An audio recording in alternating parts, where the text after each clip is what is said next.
Hingga saat ini netizen masih menyoroti video detik-detik pengeroyokan bos rental mobil di Sukolilo. Pasalnya dalam sebuah video viral terdengar seorang emak-emak mengeluarkan pernyataan bernada provokasi. Alhasil emak-emak tersebut diburu oleh warganet.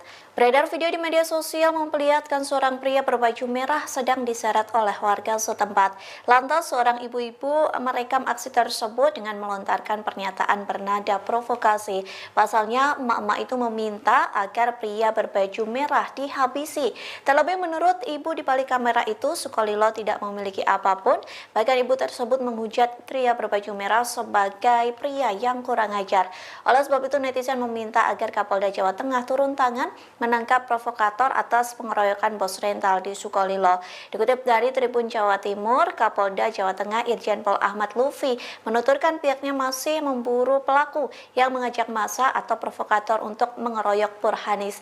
Hingga saat ini polisi telah menangkap 10 tersangka kasus pengeroyokan bos rental di Sukolilo. Mati wong desa kita diopo-opo tek. Apa kurang ajar nang kene?